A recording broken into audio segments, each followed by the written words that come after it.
하나님의 말씀은 여호수아 2장입니다. 2장 1절에서 24절까지 다 읽어야 되는데 우리 14절까지만 읽도록 하겠습니다. 제가 먼저 읽겠습니다. 눈의 아들 여호수아가 시딤에서 두 사람을 정탐꾼으로 보내며 이르되 가서 그 땅과 여리고를 엿보라 하며 그들이 가서 라합이라는 기생의 집에 들어가 거기서 유숙하더니 어떤 사람이 여리고 왕에게 말하여 이르되 보소서 이 밤에 이스라엘 자손 중에 몇 사람이 이 땅을 정탐하러 이리로 들어왔나이다. 여리고 왕이 라합에게 사람을 보내어 이르되 내게로 와서 내 집에 들어간 그 사람들을 끌어내라. 그들은 이 온 땅을 정탐하러 왔느니라. 그 여인이 그 두 사람을 이미 숨긴지라 이르되 과연 그 사람들이 내게 왔었으나 그들이 어디에서 왔는지 나는 알지 못하였고 그 사람들이 어두워 성문을 닫을 때쯤 되어 나갔으니 어디로 갔는지 내가 알지 못하나 급히 따라가라. 그리하면 그들을 따라잡으리라 하였으나 그가 이미 그들을 이끌고 지붕에 올라가서 그 지붕에 버려놓은 삼대에 숨겼더라. 그 사람들은 요단 나루터까지 그들을 쫓아갔고 그들을 뒤쫓는 자들이 나가자 곧 성문을 닫았더라. 또 그들이 눕기 전에 라합이 지붕에 올라가서 그들에게 이르러 말하되 여호와께서 이 땅을 너희에게 주신 줄을 내가 아노라. 우리가 너희를 심히 두려워하고 이 땅 주민들이 다 너희 앞에서 간담이 농나니 이는 너희가 애굽에서 나올 때에 여호와께서 너희 앞에서 홍해 물을 마르게 하신 일과 너희가 요단 저쪽에 있는 아모리 사람의 두 왕 시혼과 옥에게 행한 일 곧 그들을 전면시킨 일을 우리가 들었음이니라. 우리가 듣자 곧 마음이 녹았고 너희로 말미암아 사람이 정신을 잃었나니 너희 하나님 여호와는 위로는 하늘에서도 아래로는 땅에서도 하나님이시니라. 그러므로 이제 청하노니 내가 너희를 선대하였은즉 너희도 내 아버지의 집을 선대하도록 여호와로 내게 맹세하고 내게 증표를 내라. 그리고 나의 부모와 나의 남녀 형제와 그들에게 속한 모든 사람을 살려주어 우리 목숨을 죽음에서 건져내라. 그 사람들이 그에게 이르되 내가 우리의 이 일을 누설하지 아니하면 우리의 목숨으로 너희를 대신할 것이요 여호와께서 우리에게 이 땅을 주실 때에는 인자하고 진실하게 너를 대우하리라. 아멘. 여러분, 연애 프로그램 중에 서장훈 씨와 이수근 씨가 나와서 진행하는 물어보살이라는 프로그램이 있습니다. 아마 여러분 한 번쯤 다 보셨을 텐데요.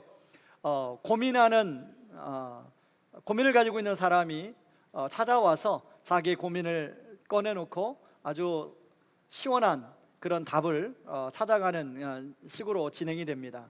한 번은 36세의 여자분이 찾아왔습니다. 이 36세 여자분이 10년 전에 점을 봤답니다. 그런데 1982년 7월 30일생 남자분을 만나면 행복하게 아주 멋지게 살게 될 것이다 라는 점괘를 받았대요. 그 이후로도 여러 점을 봤는데 동일하게 82년 7월 30일생을 만나야 행복할 수 있다 라는 점괘를 받았다는 겁니다. 심지어는 전화사주, 요즘 전화로도 뭐 사주 보는 게 있다고 그래요. 전화사주도 그랬대요. 그래서 자기는 820730을 계속 암기했대요. 그리고 10년을 기다렸답니다. 근데 10년을 기다렸는데 만났을까요? 안 만났을까요? 그래서 이제 물어봅니다. 혹시 남자친구를 그동안 만났습니까? 그래서 이제 직장 안에서 이렇게 좀 마음이 오가고 하는 그런 사람과 교제를 했는데 그분하고 좀 뭔가 가까워지려고 하는데 계속 820730이 떠올라서 결국은 헤어지게 됐다는 거예요. 내 인생에 820730만 만나면 행복해질 수 있으리라. 이 고민녀가 고민한 게 뭐냐면 지금 내 나이가 36살인데 과연 지금도 계속 기다려야 됩니까? 아니면 이 꿈을 깨야 됩니까? 이런 고민을 가지고 찾아왔어요. 자, 여러분이 고민을 들었다면 뭐라고 좀 답을 해주고 싶습니까? 기다려라.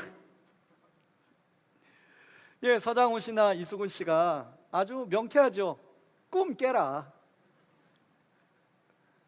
여러분, 근데 의외로 많은 사람들이 이렇게 10년만 되면 역술인을 찾아가 점을 보고 또 한 해 운세를 보고 그걸 믿고 자기의 삶을 그렇게 살아간다는 거예요. 심지어는 배운 사람들도, 그리고 우리가 말하는 좀 사회에 영향력 있는 사람들도 그런 걸 믿고 살아가는 사람들이 의외로 많다는 것입니다. 여러분 전주 한옥마을에 가면, 여러분 가보신 분 계실 텐데 거기 가면 굉장히 점집이 많습니다. 제가 너무 놀랐어요. 제가 보니까 주로 20대 초반에 우리 청년들이 거기 가서 삼삼오오 가서, 아니면 자기 남자친구나 여자친구 가서 점을 보고 있는 거예요. 여러분, 사람은요 무엇인가를 믿으며 그리고 거기다가 자기 인생을 맡기고 살아가려고 하는 모습이 있습니다. 저희 집에 약간 이과적인 사고를 하는 우리 아이가 있습니다. 뭐 여러분 누굴지 너무 추정하려고 하지 말고, 내가 걔한테 물어봤습니다. 너는 무엇을 믿고 살아가냐? 그랬더니 역시 이과예요. 자기는 시스템을 믿고 살아간다는 거예요. 여러분, 시스템이 뭡니까? A 플러스 B는 C가 나오는 게 이게 시스템 아니에요? 뭔가 원인이 있어야 결과가 나오고, 그렇기 때문에 뭔가 나이가 노력하면 그 노력한 대로 되는 것, 자기는 그걸 믿고 살아간다는 거예요. 그래서 제가 또 가만히 있을 사람은 아니잖아요. 야, 네가 그렇게 공학을 하지만 혹시 버그가 나는 일은 없니? 그랬더니 말을 못 하더라고요. 여러분, 시스템 가끔씩 다운될 때도 있고 버그 날 때도 있고, 그리고 바이러스가 침투할 때도 있고, 그러면 시스템이 안 돌아가죠. 여러분들은 2025년을 시작하면서 무엇을 믿고 살아가려고 하고 있으십니까? 저는 이런 질문을 가지고 오늘 본문을 좀 살펴보려고 하는데요, 오늘 본문은 라합이라는 한 이방 여인이 주인공으로 등장합니다. 라합은 여리고성에 살았습니다. 성벽 끝에 집에 있었는데요, 지금 말하면 성벽 끝이면 굉장히 전망이 좋은, 그래서 사람들이 참 좋아하는 곳이라 할 수 있는데, 그 당시는 가장 가난한 사람들이 성벽 끝에 살았어요. 어느 날 여호수아가 보낸 2명의 정탐꾼이 이 라합의 집에 들어와서 유숙하게 되었습니다. 근데 정보가 새어나가서 그 당시에 여리고성의 국정원 직원들이 찾아온 거예요. 바로 너희 집에 숨은 사람들이 있는데 그 사람들이 어디 있느냐? 라고 합니다. 라합은 그 순간 어떻게 해야 될지 마음속에서 여러 가지 생각이 들었습니다. 왜냐하면 어떤 선택을 하냐에 따라서 자기의 자신과 자기의 집, 모든 가족들이 죽을 수도 있고 살 수도 있기 때문에 그랬습니다. 여러분, 숨겨주다가 들통이라도 나게 되면 자신뿐만 아니라 모든 딸린 가족들을 다 참 어려움을 당하지 않겠습니까? 1980년대 시절에요, 제가 대학 다닐 때 시절인데, 그때는 학생운동을 하다가 주동을 하는 친구들이 지명수배를 받으면 도망 다닙니다. 그래서 어디로 가냐면 친구 집에 숨거나 친척 집에 숨어요.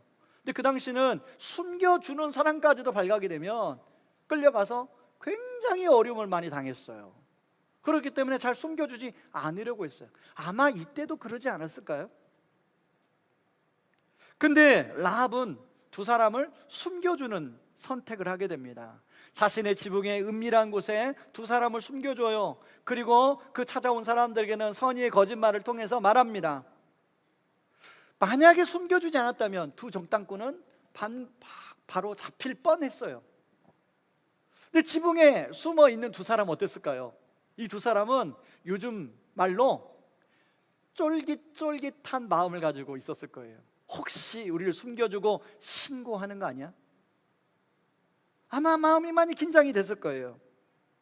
그러고 이제 라합이 두 사람이 숨겨진 곳에 올라갑니다. 그러면서 뭐라고 하냐면 너희들을 숨겨진 이유가 있다. 그러면서 9절, 10절, 11절을 말씀을 해요. 우리 같이 한번 9절, 10절, 11절 말씀을 같이 한번 읽어봅니다. 같이 읽습니다. 말하되 여호와께서 이 땅을 너희에게 주신 줄을 내가 아노라. 우리가 너희를 심히 두려워하고 이 땅 주민들이 다 너희 앞에서 간담이 농나니 이는 너희가 애굽에서 나올 때에 여호와께서 너희 앞에서 홍해 물을 마르게 하신 일과 너희가 요단 저쪽에 있는 아모리 사람의 두 왕 시온과 옥에게 행한 일 곧 그들을 전멸시킨 일을 우리가 들었음이니라. 우리가 듣자 곧 마음이 녹았고 너희로 말미암아 사람이 정신을 잃었나니 너희 하나님 여호와는 위로는 하늘에서도 아래로는 땅에서도 하나님이시니라. 자, 두 가지 일을 통해서 자기 생각의 변화가 왔다는 거예요. 하나는 홍해를 가르게 하신 그 하나님에 대한 이야기를 들었다는 거예요. 그리고 아모리 왕 두 왕을 승리하게끔 한 하나님에 대한 이야기를 듣고 자기가 하나님을 믿기로 했다는 거예요. 그 하나님이야말로 하늘에서도 신이고 땅에서도 신이다. 하늘을 주관하고 땅을 주관하는 진짜 신이라는 걸 자기가 알게 됐다는 거예요. 깨닫게 됐다는 거예요. 그리고 믿게 됐다는 거예요. 그래서 그 신의 편에는 바로 너희를 살려주는 거라고 이야기하고 있습니다. 그러면서 한 가지 조건을 내걸어요. 분명히 너희의 신 하나님이 이 여리고 성도 점령하고 무너뜨리게 될 텐데 그때 나와 우리 가족들을 살려달라. 그리고 그 징표를 달라 라고 얘기합니다. 그러자 14절에 이 두 정탐꾼이 바로 나에게 네가 그렇게 선대해 준 것처럼 내가 인자하게 너를 그렇게 너와 약속대로 해줄 거다라고 얘기합니다. 그리고 성 밖으로 붉은 줄을 내리고 그 줄을 타고 탈출하도록 돕습니다. 그러면서 뭐라고 하냐면 이 붉은 줄을 여리고 성이 무너질 때 바로 너의 집에 그 성벽에 걸으라고 이야기해요. 바로 그게 징표라고 얘기합니다. 자, 라합은 이 일로 라합의 인생이 어떻게 달라졌을까요? 한번 우리 성경을 통해서 좀 더 깊이 한번 보시죠. 자, 여호수아 6장 22절에 보면 드디어 여리고성이 무너지는 장면이 나와요. 자, 우리말 성경으로 제가 읽어보겠습니다. 여호수아가 그 땅을 몰래 살피고 왔던 두 사람에게 말했습니다. 그 창녀의 집으로 가서 너희가 그녀에게 맹세한 대로 그녀의 모든 집안 사람을 데리고 나와라. 정탐꾼의 두 젊은이가 들어가서 라합과 라합의 아버지 어머니 형제 그리고 그녀에게 속한 모든 것과 라합의 모든 친족을 밖으로 데리고 나와 그들을 이스라엘 진영 밖 한쪽에 있게 했습니다. 안전한 곳으로 대피시킨 거죠. 자, 여리고성이 무너졌어요. 그리고 여리고에 살던 모든 사람이 다 죽었어요. 그때 라합의 가족과 친척들이 형제 자매들이 라합에게 어떤 얘기를 해줬을까요? 라합, 너 때문에 우리가 살았어. 나 너 아니었으면 우리 다 죽었을 거야. 라합, 어떻게 너는 그걸 알고 그렇게 행동했니? 그러지 않았을까요?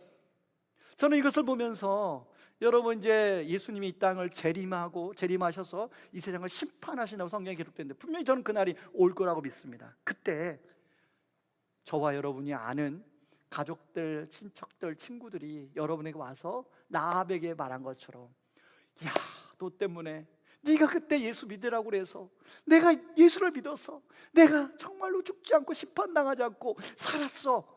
그런 은혜가 있기를 바랍니다. 예. 자, 라합이 받은 축복은 이것만이 아니에요. 여러분, 라합이요 결혼을 하게 되는데 누구랑 결혼하게 되냐면 늦게 보면 라합의 남편이 나와요. 살몬이라는 사람인데 이 살몬이 누구냐면 바로 두 정탐꾼 중에 한 명이에요. 여러분, 저는 살몬에 대해서 좀 생각해 봤어요.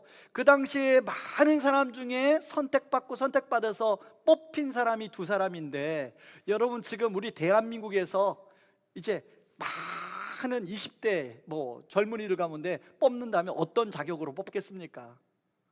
일단은 청명하고, 그렇죠? 육체 건강하고, 그리고 용감하고 그런 사람 뽑지 않겠어요? 그리고 그러다 보면 가문 이런 거 다 집안 배경 다 보지 않겠습니까? 그러니까 살몬은 얼굴은 현빈 정도? 예. 그 정도의 사람 아닐까요? 요즘에 하얼빈이라는 영화가 아주 대박이라고 하던데 아직 못 봤습니다. 예, 현빈을 보고 싶어요. 예.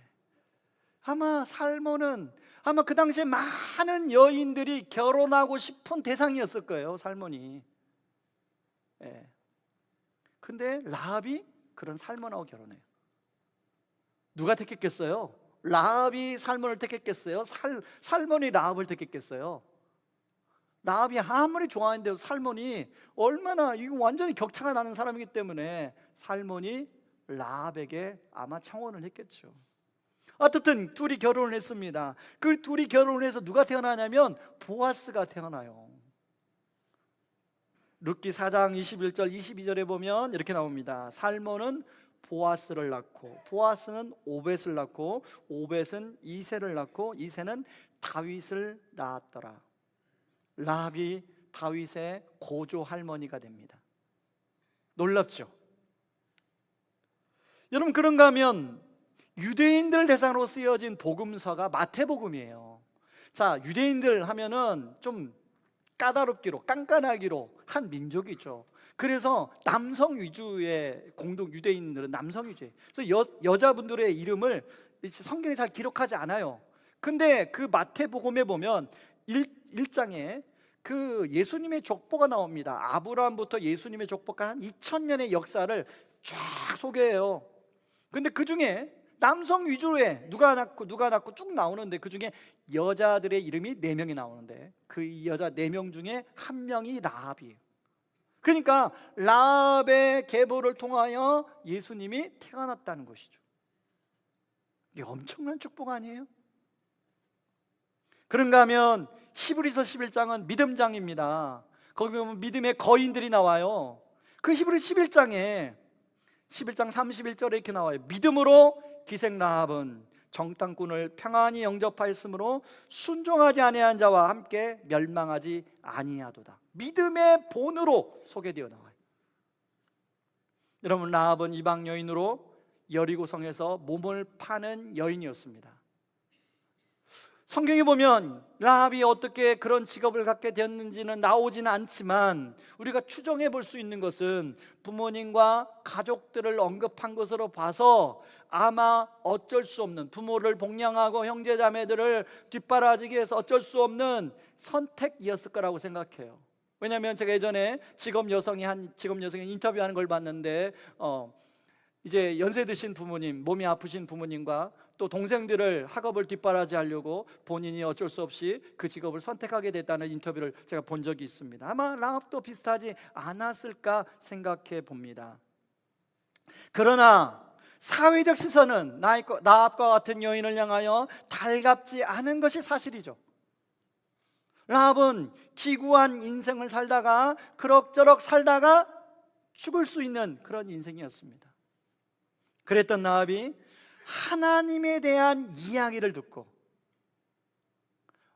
하나님에 대한 소식을 듣고 하나님을 믿기로 작정하고 하나님께 자기의 인생을 걸었어요.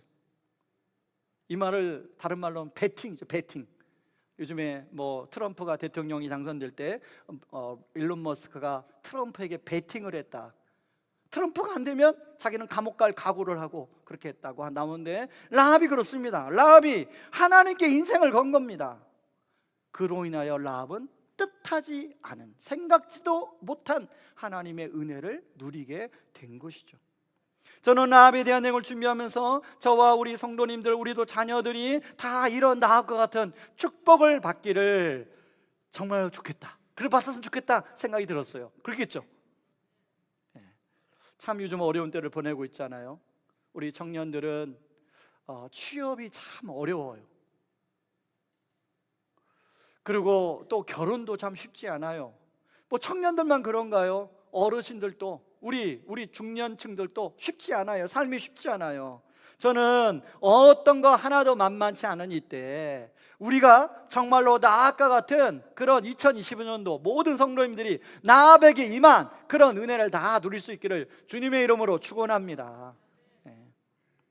자, 저는 여기서 이렇게 질문을 한번 해봤습니다. 만약에 라합이 다르게 행동했다면 어떻게 됐을까? 여러분, 정탐꾼을 잡으러 여리고 왕이 보낸 사람들 앞에 라합이 정탐꾼을 숨겨주는 것이 아니라 신고했다면, 신고할 수도 있잖아요. 제가 어린 시절에 제가 바닷가에 살았는데 바닷가에 가끔씩 간첩이 출몰할 때가 있었어요. 실제로 제가 어릴 때 막 군인들이 막 뛰어가고 하는 때가 이걸 본 적이 있습니다. 그래서 바닷가에는 곳곳에 편말이 있었는데요. 간첩 신고 상금 얼마, 간첩선 신고 상금 얼마. 그래서 어린 나이에 바닷가에 가서 혹시 간첩선이 있나 없나 두리번 했던 적이 있습니다. 여러분, 그래서 지금 얼마 줄까 보니까요, 지금은 간첩 신고하고 간첩선 신고하면 5억에서 7억 5천 정도 주더라고요. 여러분 이따 나가서 주변에 간첩이 있는지 없는지 한번 보세요. 여러분, 나합도 그 당시에 포상을 받았을 거예요, 신고했더라면. 그러면 나합이 가장 먼저 뭘 했을까? 포상금 받아서 뭐 했을까?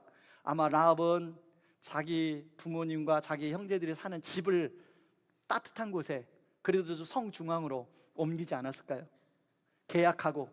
그런데 여러분, 여리고성이 언제 무너졌나요? 그러고 나서 얼마 있지 않아서 여리고성이 무너졌어요. 그러니까 집을 계약하고 집을 살아보지 못하고 나합은 죽었을 거예요. 여리고성이 무너질 때 죽었을 거예요. 여러분, 나합은 여호수아 24장에 보면 나합도 그 당시에 믿었던 신이 있었을 겁니다. 여호수아 24장에 강 저편에 사람들이 섬기는 신을 섬기지 말라고 여호수아가 얘기하는데, 그 당시에 여리고 사람들이 섬기던 신 바로 바알과 아세라였죠. 그러나 나합은 홍해를 가르고 바산한 옥과 아모리 왕 시온을 이겨 승리케 하신 하나님을, 더 이상 바알과 아세라가 아니라 내가 이 하나님을 믿어야겠다고 마음과 생각을 바꾼 거예요. 그리고 그 하나님께 인생을 걸었어요. 그리고 그 인생을 통해서 완전히 달라졌죠. 여러분, 그래서 사람은 무엇을 믿는가가 굉장히 중요합니다. 라합이 믿은 하나님은 지금도 동일하게 일하시고 역사하시는 하나님이세요. 상천하지의 하나님이십니다. 그리고 지금까지 인류의 역사를 인도하신 하나님이세요. 그리고 그 가운데 점 같은 저와 여러분들을 인도하신 하나님이세요. 믿으십니까? 2024년까지 인도하신 하나님이 2025년도에도 변함없이 여러분의 가정을 그렇게 신실하게 인도하실 줄 믿습니다. 그런데 문제는 뭐냐면, 분명히 그런 하나님의 은혜가 있지만 여러분, 우리 삶은 끊임없는 도전이 있고 끊임없는 유혹이 있어요. 하나님에 대한 믿음을 의심케 하는 일들이 우리 삶에 얼마나 많이 일어납니까? 아마 오늘 예배 드리러 온 분들도 지난 한 주 동안 그런 유혹과 도전을 벌써 맞이한 분도 계실 거예요. 과연 하나님이 살아계시나? 과연 하나님이 계시긴 하나? 내가 그동안 하나님을 믿었는데 내가 잘못 믿은 거 아닌가? 괜히 허상의 신을 믿은 거 아닌가? 그런 생각하는 분들 계실지 모르겠어요. 여러분, 많은 것들이 여전히 유혹이 있을 것입니다. 그러나 그럴수록 2025년 더 굳건한 믿음을 가며 하나님을 신뢰하며 살아가는 저와 여러분들 되기를 주님의 이름으로 축원합니다. 여기서 한 가지 더 살펴볼 것은, 여러분, 나합이 단순한 믿음만을 가진 게 아니라 믿음을 가지고 행동으로 그렇게 살았다는 것입니다. 앞에서 말한 것처럼 두 정탐꾼을 살려주는 데 이 행동은 결코 쉽지 않아요. 여러분, 그래서 야고보는 이 라합의 믿음을 예를 들어서 성경에 기록하고 있어요. 여러분, 야고보서는 예수님의 동생 야고보가 기록한 성경이죠. 그것도 유대인 공동체를 대상으로 적은 성경입니다. 여기에 야고보서 2장 24절에 보면 이렇게 나와요. 공동번역으로 같이 한번 읽어봅니다. 같이 읽습니다. 그러므로 여러분은 사람이 믿음만으로 하나님과 올바른 관계를 가지게 되는 것이 아니라 행동이 뒤따라야 한다는 것을 알아두십시오. 이와 같이 청녀 라합도 유다인들이 보낸 사람들을 친절히 맞아들였다가 다른 길로 떠나보낸 행동으로 말미암아 올바른 사람으로 인정받은 것이 아닙니까? 여러분, 진짜 믿는다면, 정말 하나님이 살아계셨다면, 살아계시는 걸 여러분 믿는다면 그게 행동으로 나와야 진짜 믿는 것이죠.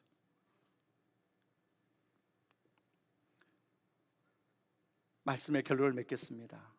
위험한 순종이라는 책이 제가 말씀을 준비하는 가운데 생각이 났어요. 그래서 제 책 서재에 쭉 제가 스크린에서 책을 어디다 둔지 몰라서 그러다가 한참 만에 이 책을 꼽힌 걸 찾았습니다. 그래서 다시 이 책을 보면서, 이 책은요, 목적을 이끄는 삶의 저자인 릭 워렌 목사님의 사모님이 기록한 책입니다. 릭 워렌 목사님은 워낙 세계적으로 유명한 목사님이잖아요. 근데 사모님은 성향이 내향적이세요. 누구를 이렇게 앞에 나서는 걸 싫어하시는 분이에요. 그러다 보니까 늘 목사님은 유명해질수록 사모님은 저 위축이 되는 거예요.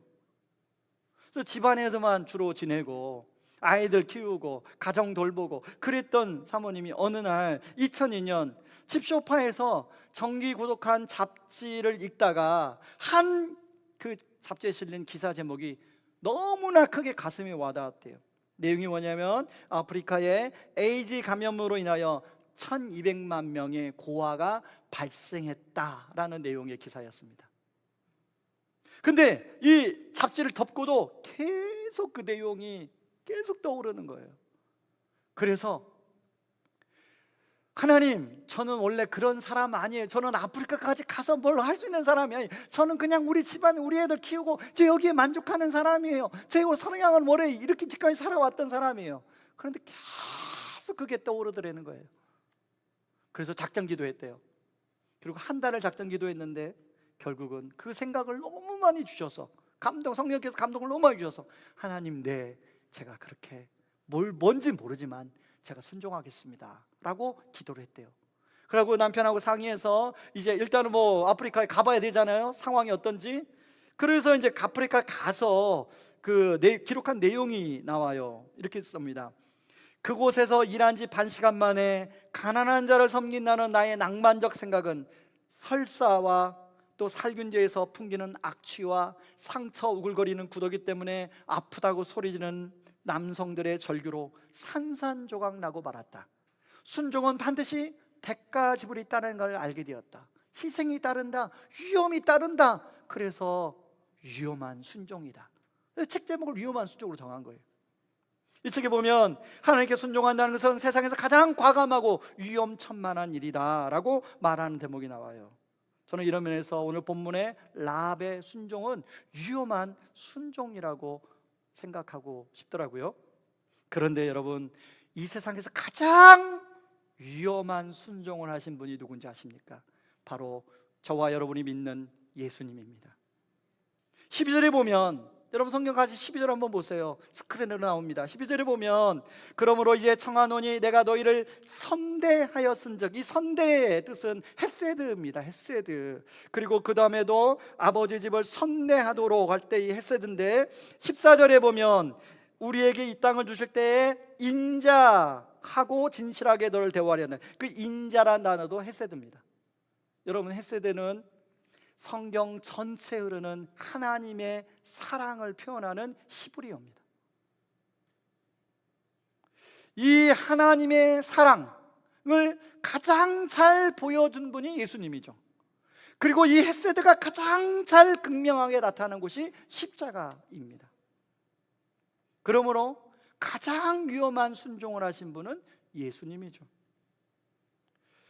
여러분, 예수님은 안전하고 충분히 존경을 받을 수 있는 하늘의 영광의 자리를 떠나서 악과 그리고 온갖 술수가 많은 이 세상에 내려와서 죄인들과 함께 살면서 그 죄인들이 주는 피해와 어려움들을 다 겪고 당하셨어요. 여러분, 우리는 운전하다가 조금만 누군가가 나에게 뭔가 조금 그러면 막 그것 때문에 기분 나빠서 막 이러잖아요. 주님 다 당하셨어요. 그런데 그걸 모르고 오신 게 아니라 그걸 알고 하나님의 뜻에 순종한 거죠. 위험한 순종이죠. 근데 여러분, 예수님의 사역이 위험한 순종으로 끝난 게 아니라 성경에 보면 하나님이 이런 예수님을 지극히 높여주시고 가장 영광스러운 자리에 다시 세워주시는 내용이 나오죠. 제가 이 말씀을 준비하다가 2003년도에 있었던 일이 떠올랐습니다. 목사 안수를 받고 이제 두 번째 교회죠. 그래서 거기서 이제 전임 사역지로는 첫 사역지입니다. 3년의 사역을 하고 이제 분당 우리 교회에 이제 부임을 앞에 두고 이제 한 주만 더하면 사임을 하는 주간이었습니다. 그날 주일날 예배를 드리는데 목사님께서 그렇게 광고를 하시는 겁니다. 우리가 이제 교육관을 좀 지으려고 합니다. 그래서 교육관 부지를 구입을 해야 되는데 우리 성도님들이 십시일반 마음을 모아서 우리 교육관 부지를 구입하는데 함께 하셨으면 좋겠습니다. 광고를 하는 거예요. 하필이면 사임 일주일 남겨놓고 그리고 이제 광고를 듣고 한 귀로 듣고 한 귀로 흘리면 되잖아요. 전 이제 사임하면 떠나면 되니까. 그렇죠? 근데 성령님께서 계속 제 마음을 두드리는 거예요. 그걸 떠나지 않는 거예요. 아까 그 리고네 목사님 사모님처럼 기도하는 가운데 그래서 제가 그렇게 기도했습니다. 주님, 제가 생각해 보니까 이제 퇴직금을 받게 될 텐데 퇴직금을 제가 다 헌금하겠습니다. 그러고 기도를 했어요. 근데 문제는 저희 아내랑 상의를 안 했어요. 그래서 집에 가서 여보, 오늘 성령님이 이렇게 감동을 주셔서 내가 이렇게 기도하는데 하나님께 이런 기도를 드렸다. 그랬더니 저희 아내가 여보, 너무 잘했어요. 그런데 우리 이사는 뭘로 해요? 생각해보니까 이사할 돈이 없는 거예요. 그때 큰아이 5살, 둘째가 3살, 막내가 2살 이때였는데, 그래서 이제 하나님께 다시 기도했죠. 하나님, 이사할 돈이 없는데 하나님 앞에서 드린 기도는 좀 취소하고 3분의 2만 드릴게요 하고 3분의 2를 그렇게 헌금을 드렸던 기억이 나더라고요. 그러고 7년 동안 이제 분당 우리 교회에서 사역을 하고 사임하고 나올 때 하나님은요, 제가 드린 건 얼마 안 되는데 하나님 그보다 훨씬 생각지도 못했던 개척 지원금을 받게 해주셨어요. 생각해 보니까 역시 하나님은 신실하신 하나님이시다. 여러분, 지난 한 주 동안 위험한 순종이라는 단어를 많이 묵상하게 되었습니다. 그러면서 지난 몇 년간 우리 교회에서 부서를 맡아 부장으로 섬겨주신 분들 한 분 한 분 떠올랐어요. 그리고 또 다락방을 맡아 순장으로 섬겨주신 분들이 또 떠올랐어요. 모두 다 위험한 순종을 하신 분들이구나. 부장으로, 순장으로, 때로는 교사로, 때로는 여러 부서에서 섬겨줬던 모든 분들이 자기 시간을 드리고 때로는 물질을 드리고 그리고 때로는 자기 에너지를 드리면서 그렇게 섬겨주셨구나라는 생각이 들었어요. 그것 때문에 우리가 은혜를 누리게 되었구나라고 생각이 들었어요. 송구 영신 예배 때 이제 우리 교역자들이 아마 6시에 7시에 이 예배당 세팅을 했나 봐요. 그때 성도님들이 아무도 안 왔대요. 그래서 그때서야 우리 교역자들 알았대요. 평상시에 이렇게 예배당 세팅을 와서 해주신 성도님들의 은혜가 얼마나 큰지, 교역자들끼리 예배당 세팅하느라고 너무 힘들었다는 거예요. 그 얘기를 하더라고요. 여러분, 지금 여러분이 있는 자리가 누군가는 어제 시간을 드리고 또 자기의 몸을 헌신해서 의자를 깔아준 자리입니다. 근데 그분들에게 참 감사하죠, 그렇죠? 여러분, 저는 동일하게 생각합니다. 2025년도 여러분은 그 정탐꾼을 잡으려고 왔던 그 사람들이 여러분의 삶의 현장에도 와서 물어볼 거예요. 그래서 믿음의 선택을 여러분들한테 요구받는 상황이 저는 생길 거라고 생각합니다. 그때 여러분들은 한편으로는 두렵고 한편으로는 불안하고 한편으로는 하나님에 대한 믿음을 간구하며 용기 있는 그 행동을 할까, 그 사이에서 아마 고민할 때가 있을 거예요. 그럴 때 오늘 이 라합처럼 우리 주님이 이미 위험한 순종을 해주셨기에 우리도 기꺼이 위험한 순종을 통해서 하나님이 생각지도 못한 은혜를 누릴 수 있기를 주님의 이름으로 축원합니다. 이 시간에 다 같이 일어나셔서 우리 찬양하고 기도하기를 원합니다. 우리 무리를 걷는 자 찬양입니다. 이 찬양을 할 때 정말 성령께서 하나님 2025년 하나님 내가 믿음으로 이 무리를 걸어가게 하여 주시옵소서, 같이 그런 마음으로 찬양하겠습니다.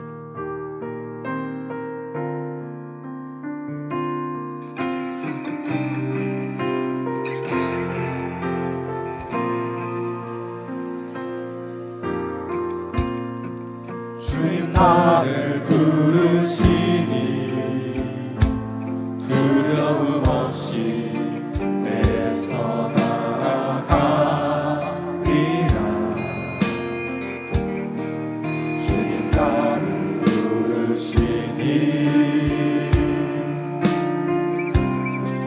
주님 내게 오라시니 주님 보고 계시기에 의심치 않고 나를 걸어가리라. 주님 보고 계시기에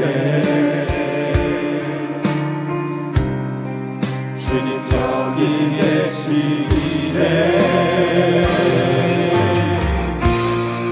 주님 여기 계시기에 이 깊은 하나가 반석이 되고 주님 여기 계시기에 반석이는 내가 걸어가리라. 주님 여기 계시기에 저 멋진 바로가 반석이 되고 주님 여기 계시기에 반석이는 내가 걷습니다. 주님 나를 부르시니 주님 나를 부르시니 두려움 없이 애써 걸어가리라. 주님 나를 부르시니 주님 내게 오라시니 주님 보고 계시기에 의심치 않고 나를 걸어가리라. 주님 보고 계시기에 주님 여기 계시기에 주님 여기 계시기에 이 깊은 하나 반석이 되고 주님 여기 계시기에 반석이를 내가 걸어가리라. 주님 여기 계시기에 저 멋진 바로가 반석이 되고 주님 여기 계시기에 반석이를 내가 걷습니다. 여러분 가슴에 손을 모으고 우리 같이 기도하기를 원합니다. 하나님 아버지, 가장 위험한 순종을 하신 예수님이, 그 주님이 하나님 여전히 2025년도에도 나와 함께 하십니다. 그 하나님이 하늘이고 땅에 유일하신 하나님이십니다. 내가 그 하나님을 믿고 그 주님을 믿고 살아가는 2025년도 되게 하여 주시옵소서. 하나님, 나처럼 아버지 하나님 그 사람들이 찾아왔을 때 어떻게 해야 될지 갈등이 되는 순간을 우리도 맞이하게 될 터인데, 아버지 그럴 때 아버지 믿음의 선택을 할 수 있는 용기를 우리에게 허락하여 주시옵소서. 위험한 순종할 수 있는 믿음의 용기를 허락하여 주셔서 2025년도가 생각지 못한 하나님의 은혜를 누리는 한 해가 되게 하여 주시옵소서. 우리 기도하며 나아가길 원합니다. 기도하겠습니다. 고마우신 하나님 아버지, 고마고 감사합니다. 아버지 아버지 가장 순종을 하신 아버지 그 주님 향해 싸웁니다. 승리하신 아버지, 예수 그리스도를 아버지 여전히 아버지의 시와 아버지 함께하고 있습니다. 아버지까지 2015년도에도 함께하는 아버지 바라보고 아버지 주님 바라보고 아버지 그러는 아버지 그 바로 상처나지 하나님이십니다. 아버지 우리가 인도하신 하나님이십니다. 앞으로 인도하신 하나님이십니다. 아버지 그 하나님 믿고 아버지 하나님 그런 선택의 순간이 우리에게로 찾아올 때에 아버지 하나님 이제마다 믿음의 선택을 할 수 있는 용기를 하여 아버지 위험한 죽음을 할 수 있는 용기를 하여 아버지 하나님 아버지 나간 자에게 그 생각을 못하는 은혜를 아버지 우리가 하여 주시옵소서. 아버지 전시고 아버지 감사의 정보로 아버지 찬양으로 하나님께 영광을 전부를 드리고 하나님 아버지 도와주시옵소서. 그런 은혜가 있고 하나님 도와주시옵소서. 아버지 믿음으로 살아가는 2025년을 하나님 도와주시옵소서. 아버지 하나님 그런 믿음을 아버지랑 같은 믿음을 아버지 우리가 아버지 우리 그 믿음을 드러내가지고 우리가 하나님 아버지 도와 주시옵소서.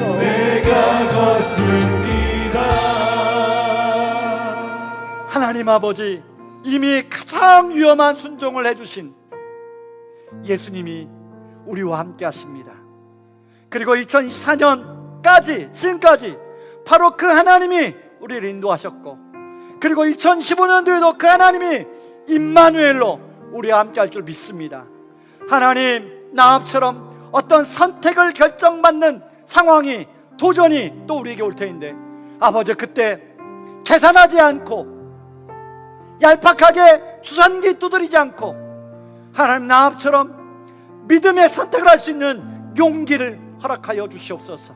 그런 믿음을 허락하여 주셔서 위험한 순종, 뜻하지 않는 은혜, 생각지 못하는 은혜를 누리는 2015년 되게 하여 주셔서 우리가 그런 아버지 은혜를 가지고 하나님께 많은 감사의 제목을 가지고 나아가는 하나님께 영광 돌리는 우리 성도님들 되게 하여 주시옵소서. 이제는 많은 죄 가운데서 우리를 구원하신 우리 주 예수 그리스도의 은혜와 그 크신 하나님의 사랑하심과 성령 하나님의 위로 충만하심의 역사가 위험한 순종, 생각지도 못한 하나님의 은혜를 소망하며 나아가는 우리 모든 예배드리는 성도님들 위에 그 자녀들의 삶 위에 이제로부터 영원토록 함께 하시기를 주의 이름으로 축원하옵나이다. 아멘.